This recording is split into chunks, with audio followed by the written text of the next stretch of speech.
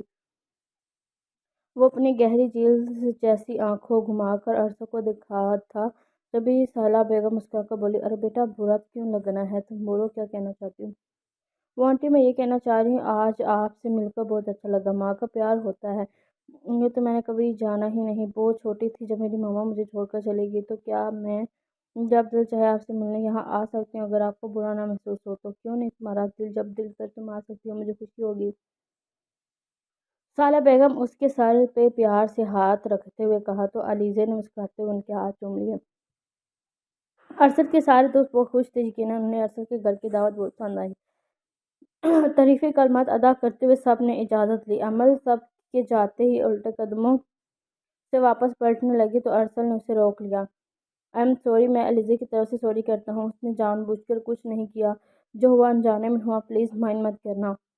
Mister ارسل، آپ کو ایسا کیوں لگتا ہے کہ ہر بار آپ یا آپ کے جڑا کوئی بھی انسان مجھے تکلیف دے گا اور بعد میں چھوٹا سا سوری بول دے گا تو میں کسی ننھی بچی کی طرح فوراً خوش ہو جاؤں گی اور مان جاؤں گی؟ میرے خیال سے انسان کو سوچ سمجھ کر بات کرنی چاہیے تاکہ بعد میں شرمندہ نہ ہونا پڑے۔ عمل بات ختم کرتے ہی آگے بڑھنے لگی تو ارسل نے ہاتھ کھینچ کر اسے اپنی طرف موڑا۔ یہ کیا بدتمیزی ہے، ہاتھ چھوڑے میرا، مجھے درد ہو رہا ہے۔ درد کی شدت محسوس کرتے ہوئے عمل غصے سے بولی تھی، لیکن ارسل ڈٹائی سے ہاتھ سختی سے پکڑ کر اسے گہری آنکھوں میں جھانکتے ہوئے کھڑا رہا، لب سختی سے پیچ رکھتے ہیں جسے سب نظروں سے ہی بولنا چاہ رہا تھا، زبان کا استعمال کرنے سے گریز کر رہا تھا۔ ارسل، I said leave my hand, یہی تمہیں بتانا چاہتا تھا، بنا قصور کے جب آپ کو کوئی تکلیف دیتا ہے تو وہ بہت تکلیف دوگنی ہو فیل ہوتی ہے۔ ابھی یہ درد تم محسوس کرو تاکہ تمہیں دوسروں کی تکلیف کا اندازہ ہو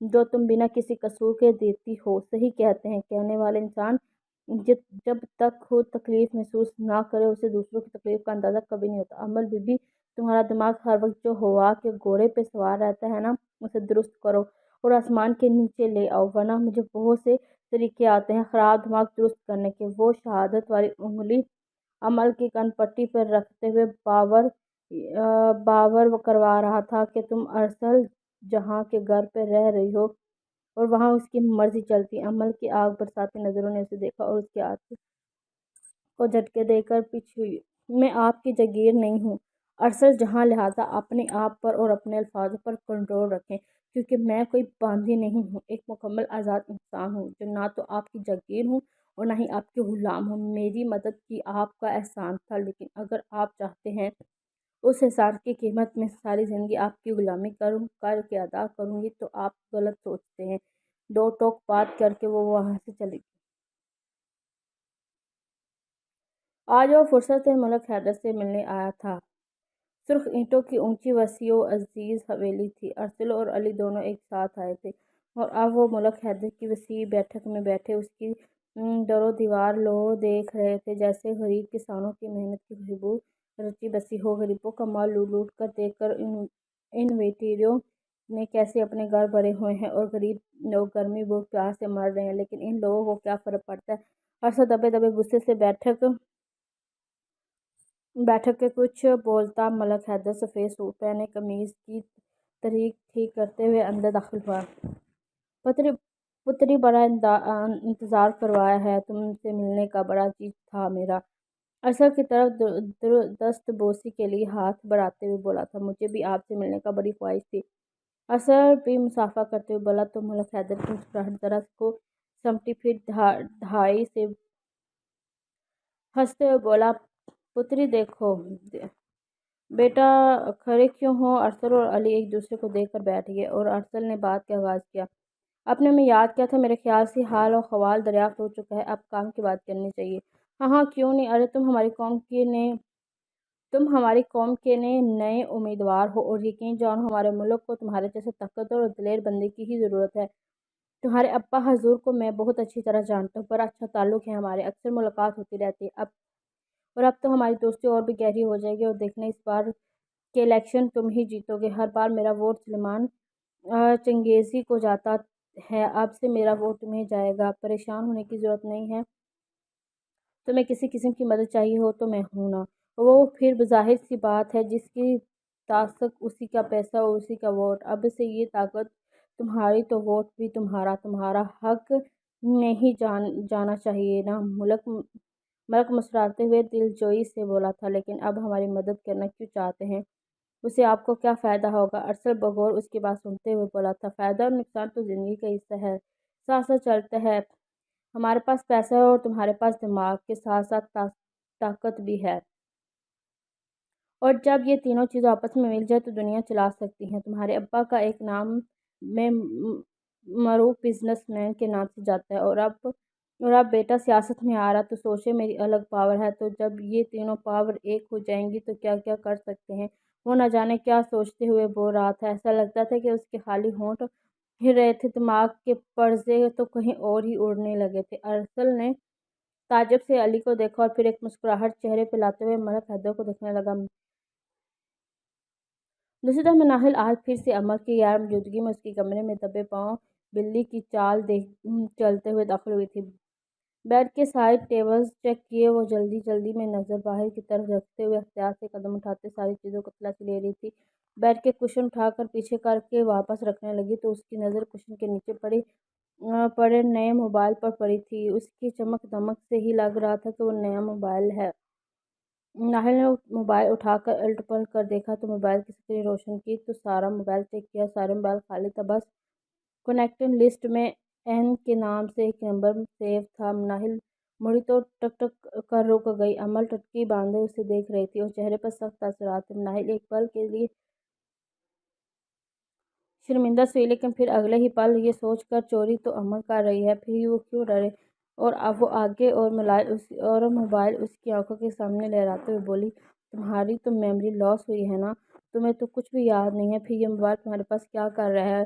جب کچھ یاد ہی نہیں تو کس سے بات کرتی اور کیا کرتی؟ میں نے پہلے بھی سمجھایا تھا کہ تم غلط سوچ رہی ہو اور مسلسل غلط ہی کر رہی ہو، اور میرا کمرہ ہے، تمہیں کوئی حق نہیں بنتا میری غیر موجودگی میرے کمرے میں آنے کی اور تلاشی لینے کی۔ اس دن تو بڑی بڑی باتیں کر رہی تھی، بنا اجازت کے کسی کے روم میں جانا بیڈ مینرز ہوتے ہیں، اب تمہارے مینرز کہاں گئے؟ یا پھر میں یہ سمجھوں کہ یہ الفاظ بس دوسروں کی حد تک ہیں، تم اپنے یہ سب لاگو نہیں کرتی ہو؟ میرا موبائل واپس کرو۔ عمل کینہ توز نظروں سے دیکھتے ہوئے بولے اور ساتھ ہی آگے بڑھ کر موبائل پکڑنے لگی، جیسے بڑی ہوشیاری سے مناہل کو پیچھے کھینچا تھا۔ اچھا میں غلط سوچ رہی ہوں تو تم اتنا ڈر کیوں رہی ہو؟ سچ بولنے والے ایسے ڈر نہیں کرتے۔ ارے دیکھو میں تمہیں تو پسینہ بھی آ رہا ہے، چلو آج تمہاری اس کھیل کا دی اینڈ کرتے، چلو میرے ساتھ۔ مناہل تم غلط کر رہی ہو، میری بات تو سنو۔ عمل اپنا ہاتھ چھڑانے کی صحیح کرتے ہوئے التجا کرتے ہوئے بولے، لیکن مناہل اس کا ہاتھ سختی سے تھامے ہال کا دروازہ پار کر چکی تھی۔ مناہل میری بات تو سنو، اب جو کہنا سننا ہے آنٹی کے سامنے کہنا۔ موبائل دانت پستے ہوئے بولی، ارے یہ کیا ہو رہا ہے مناہل بیٹا، یہ سب کیا ہو رہا ہے؟ عمل تم رو کیوں رہی ہو؟ مناہل ہاتھ چھوڑو اس عمل کا، کیا ہو رہا ہے یہاں؟ عمل کا سستا ہوا چہرہ جبکہ مناہل کا غصے سے لال پیلا پڑا تھا، ایک بار آنٹی تفتیش میں پوچھا، یہ سب تو عمل بتائے گی آپ کو کہ کیا ہوا ہے اور کیوں ہوا ہے؟ کیوں عمل ٹھیک کہہ رہی ہے نا؟ عمل کی آنکھوں میں جھانکتے ہوئے تمسخانہ انداز میں بولی۔ مناہل بیٹا کیا ہوا ہے؟ تم دونوں میں کوئی جھگڑا ہوا ہے کیا؟ آنٹی جھگڑا وہاں ہوتا ہے جہاں رشتہ ہو، اور میرا عمل کے ساتھ کوئی تعلق کوئی رشتہ نہیں ہے۔ آپ لوگ تو بہت بھولے ہیں، اس نے جو کہانی سنائی وہ آپ نے مان لی، لیکن میں اس معصوم چہرے کے پیچھے چھپی ساری چالاکیاں دیکھ سکتی ہوں۔ آپ نے ہی کہا تھا نہ عمل کی میموری لاس ہوئی ہے، تو اسے پوچھے یاد کہ اسے کچھ یاد بھی نہیں، سب جھوٹ ہے۔ سچ تو یہ ہے کہ اس کی میموری کبھی گئی ہی نہیں تھی، یہاں کسی مقصد کے تحت آئی ہے۔ کیا ہو رہا ہے یہاں؟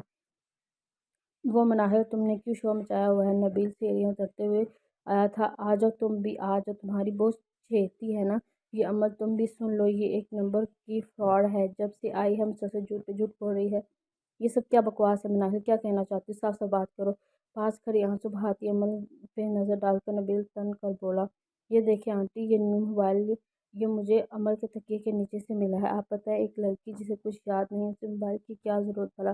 اور دوسری بات یہ، موبائل عمل کے پاس کہاں سے آیا؟ آخر موبائل کی کیا ضرورت ہے؟ ناہل موبائل آنٹی کی طرف بڑھاتے ہوئے بولی۔ آنٹی نے بے یقین نظروں سے عمل کو دیکھتے ہوئے موبائل پکڑ لی اور عمل کے قریب آتے ہوئے پوچھا، عمل بیٹا، یہ سب کیا ہے؟ یہ موبائل تمہارے پاس کیسے آیا؟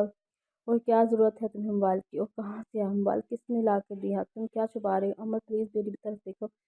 امی، آپ عمل سے کیوں پوچھ رہی ہیں؟ میں بتاتا ہوں، یہ موبائل عمل کو میں نے لا کر دیا ہے۔ نبیل نے یکدم بم پھوڑا تھا جو سیدھا مناہل کے سر پر جا کر پھٹا تھا۔ مناہل نے گھوم کر نبیل کو دیکھا تھا جو بہر عمل کو دیکھتے ہوئے بول رہا تھا، نبیل بیٹا، یہ کیا کہہ رہے ہو تم نے لے کر دیا ہے؟ پھر مناہل یہ سب کیا کہہ رہی ہے؟ آنٹی پرسوچ انداز میں مناہل کو دیکھتے بولی، جی امی، میں بالکل ٹھیک کہہ رہا ہوں، میں نے موبائل خود لا کر دیا ہے عمل کو، تاکہ اسے کبھی کسی چیز کی ضرورت ہو تو وہ بآسانی مجھے کال کر کے بتا سکے۔ اور یہ دیکھیں، موبائل میں صرف میرا نمبر فیڈ ہے، میں نے خود فیڈ کیا تھا اور عمل کو بولا تھا کہ کبھی بھی کچھ چاہیے ہو تو مجھے کال کر کے بتا سکتی ہو۔ اور رہی بات آپ کی مناہل کی، تو وہ تو ہے ہی جنگلی، بھی جھوٹی سی بات کا بتنگڑ بنا دیتی ہے، بنا سوچے سمجھے کچھ بھی بول دیتی ہے۔ آپ اس باتوں پر توجہ دینا بند کریں، مناہل پہ ڈال کر بولا تھا جو پھٹی پھٹی نظروں سے کبھی نبیل اور کبھی عمل کو دیکھتے تھے اور اپنی جلد بازی پر ماتم کرنا تھی۔ ان کے نام سے نبیل کا نمبر سیو تھا اور وہ سمجھ رہی تھی کہ انکم کا سکہ اس کے ہاتھ لگا تھا، لیکن وہ غلط تھی۔ ایک پل میں ساری بازی الٹ گئی تھی، اس کی ہوشیاری اسی کے سر پر آ پڑی تھی۔ اب آنٹی کی ناراض نظریں مسلسل اس کا تعاقب کر رہی تھی اور وہ تھی کہ زمین کے اندر گری جا رہی تھی۔ آنٹی، وہ میرا مطلب، الفاظ ختم ہو رہے تھے، گڈمڈ ہو رہے تھے، سمجھ نہیں آ رہا تھا کیا بات کرے۔ تبھی آنٹی اس کے قریب چلی آئی اور بولی، مناہل، تمہاری عمل سے جتنی بھی ناراضگی ہو، لیکن تمہیں عمل پہ اس طرح الزام نہیں لگانا چاہیے تھا۔ میں جانتی ہوں کہ تم بھی آنٹی ہو، تم بھی آتی ہو، سب کا پیار تمہیں ملتا ہے اور اس بار تمہارے حصے کا تھوڑا پیار عمل کو مل رہا ہے، اس لیے تمہیں یہ اچھا نہیں لگ رہا، لیکن اس کا یہ ہرگز مطلب نہیں ہے کہ تم اسے عمل کو انسلٹ کرو۔ اگر اپنی آنٹی سے تھوڑا سا بھی پیار کرتی ہو تو سوری بولو عمل کو، آئندہ یہ غلطی نہ ہو۔ مناہل نے غلطی ہو گئی، خواہ تم پر شک کیا اور اتنا غلط سلب بول دیا، اس کے لیے سوری۔ مناہل اپنی بات پوری کرتے ہوئے اپنے روم میں چلے گی۔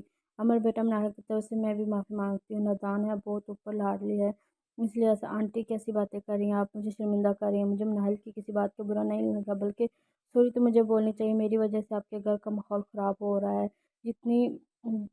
جیتی رہو، خوش رہو۔ عمل کی بات پہ سالہ بیگم کا دل مطمئن ہو گیا، پیار سے عمل کے سر پر ہاتھ پھیرا اور اندر چلی گئی، جبکہ نبیل اور عمل وہیں اکیلے کھڑے رہ گئے۔ عمل نے چپ کر مسکراتے ہوئے نبیل کو دیکھا اور پھر واپس اپنے کمرے میں چل دی۔ موسم سرما کا آغاز ہو چکا تھا، سوکھی سردی نے اپنا اثر دکھانا شروع کر دیا، دن ٹھیک ہو رہا تھا، رات سردی۔ 3-4 دن خاموشی سے گزر گئے، عمل اپنے کمرے تک سمٹ گئی اور مناہل بھی خاموش رہ گئی۔ وہ بظاہر سب سے بات کر رہی تھی، لیکن اندر سے وہ آنٹی سے خفا تھی۔ پہلی بار آنٹی نے اسے کسی اور کے لیے ڈانٹا تھا اور یہ بات مناہل کو ہضم نہیں ہوئی تھی، لہٰذا اس نے واپس جانے کا فیصلہ کر لیا۔ مناہل، تم کہاں جا رہی ہو؟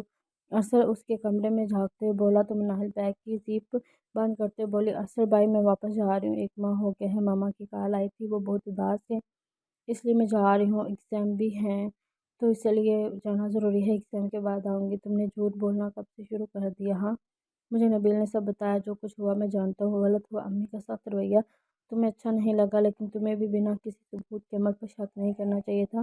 خیر، جو ہوا وہ ہوا، لیکن تم ایسے واپس نہیں جا سکتی، کچھ دن اور ٹھہر جاؤ، مری کا پلان بنا رہا ہوں، سب چلیں گے، مزہ آئے گا۔ ارسل نے مناہل کے آنسو صاف کرتے ہوئے پیار سے کہا تو مناہل پھیکا سا مسکرا کر بولی، نہیں ارسل بھائی، ایسے کوئی نہیں، میں یہاں سے کسی اور وجہ سے نہیں جا رہی، بس ماما کی وجہ سے جا رہی ہوں، لیکن میں واپس آؤں گی۔ اور ایک بات اور، کسی غیر پہ اس قدر یقین کرنا بھی کوئی عقل مندی نہیں۔ آپ خود سوچیں، 1 ماہ سے زیادہ ہو گیا ہے، اب تک عمل کو کوئی ڈھونڈتا ہوا کیوں نہیں آیا؟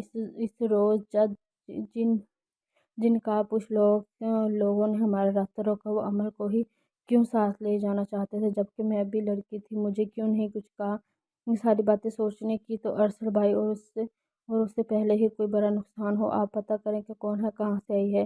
ناہل کے بولنے سے پہلے ہی ارسل اس کی بات کاٹتے بولا، ناہل میں پوری کوشش کر رہا ہوں امل کے گھر والوں تک پہنچنے کی، تم فکر مت کرو، ایسا کچھ نہیں ہوگا۔ میرے خیال سے تم امل کے بارے میں کچھ زیادہ ہی سوچ رہی ہو، اتنا مت سوچو، اس وقت تمہیں نہیں روکوں گا، تم واپس جاؤ تاکہ تمہارا مائنڈ فریش ہو جائے اور اچھے سے ایگزام دو، جب دوبارہ آؤ گی تب مری کا پلان بنائیں گے۔ جی ارسل بھائی، ناہل مسکرا کر بس اتنا ہی بولی اور ساتھ ہی بیگ گھسیٹتے ہوئے ارسل کے ساتھ باہر آئی۔ لاؤنج میں آنٹی، نبیل اور امل تینوں موجود تھے۔ ارسل کے ساتھ ناہل کو دیکھ کر وہ سب چونک کر کھڑے ہوئے۔ ناہل بیٹا کہاں جا رہی ہو؟ آنٹی آگے بڑھتے ہوئے بولی، آنٹی میں واپس جا رہی ہوں، ماما کی کال آئی تھی، وہ مجھے بہت مس کر رہی ہیں اور میں بہت انہیں مس کر رہی ہوں، ان کو بہت ٹائم ہو گیا یہاں آئے ہوئے، ویسے بھی جب سے آئی ہوں کسی نہ کسی پریشانی کا باعث بنی ہوں، کبھی آپ کی، کبھی نبیل کی اور کبھی امل کی۔ یہ وہی گھر جہاں میں بچپن سے آ رہی ہوں، کبھی یہاں رہتی ہوں، یہ ڈرنے لگا، غیر پن محسوس نہیں ہوا، لیکن پہلی بار یہاں رہتے ہوئے عجیب سا لگ رہا ہے، اس لیے واپس جانا چاہتی ہوں۔ میں نے کال کر دی ہے، اب تو ڈرائیور بھی آنے والا ہوگا۔ ناہل میرا بچہ ایسی باتیں کیوں کر رہی ہو؟ کیا تم جانتی نہیں ہو میرے لیے کیا ہو؟ میری سگی اولاد سے بڑھ کر تم میرے لیے 2 پل کی غفلت سب سے برس سکتی ہو، لیکن تم سے نہیں۔ پھر ایسی باتیں کیوں کر رہی ہو؟ آنٹی تڑپ کر بولی تھی۔ ناہل کی باتوں سے انہیں رنج پہنچا تھا۔ آنٹی، مجھے آپ کی محبت پہ نہ پہلے کوئی شک تھا اور نہ اب، آپ صرف میری آنٹی ہیں اور میں آپ کی اور کسی اور کے ساتھ شیئر نہیں کر سکتی، لیکن ابھی میرا جانا بہت ضروری ہے، میں ایگزام کے بعد پھر آؤں گی۔ آنٹی کے گلے ملتے ہوئے وہ دل میں بے پناہ محبت رکھتے بولی تھی، تو آنٹی نے فوراً آگے بڑھ کر اس کا ماتھا چوم لیا۔ بیگم صالحہ ناہل بی بی کو لینے ڈرائیور